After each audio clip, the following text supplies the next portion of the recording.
நல்ல காரசாரமான ரோட்டுக்கடை சட்னி எப்படி பண்ணுறதுன்னு பார்க்கலாம். வாங்க வீடியோக்குள்ளே போகலாம். கடாயில் 2 ஸ்பூன் ஆயில் விட்டுக்கணும்.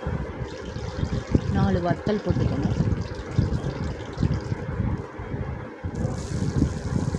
நறுக்கின பெரிய வெங்காயம் 2 போட்டுக்கணும். ஒரு பச்சை மிளகாய் போடணும். நல்லா வதக்கணும்.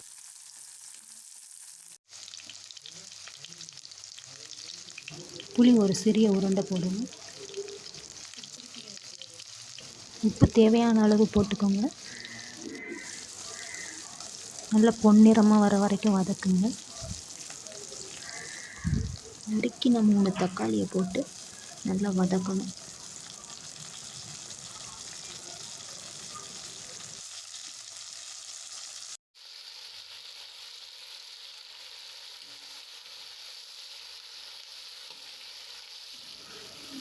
தக்காளி நல்லா வதங்கி வந்துடுச்சு. இப்போ அடுப்பு ஆஃப் பண்ணிக்கலாம்.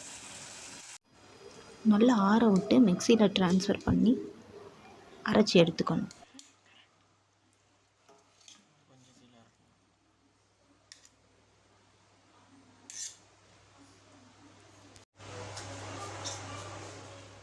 கடாயில் 3 ஸ்பூன் எண்ணெய் விட்டுக்கணும். கடுகு 1 ஸ்பூன் போட்டுக்கணும். அது பொரிஞ்சு வரும்போது 1 ஸ்பூன் உளுத்தம்பருப்பு போடணும்.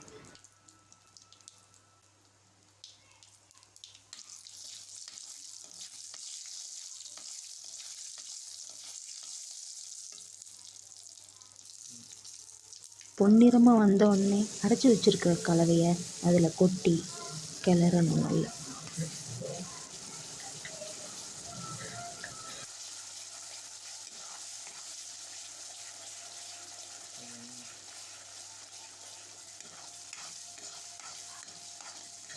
நல்ல சுருள வதங்கி வந்த உடனே வேறு ஒரு பாத்திரத்தில் ட்ரான்ஸ்ஃபர் பண்ணிக்கலாம்.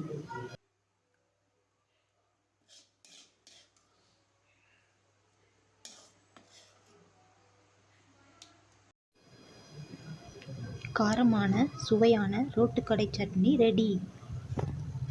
ஃப்ரெண்ட்ஸ், மறந்துடாமல் சப்ஸ்கிரைப் பண்ணுங்கள். அடுத்த வீடியோவில் பார்க்கலாம்.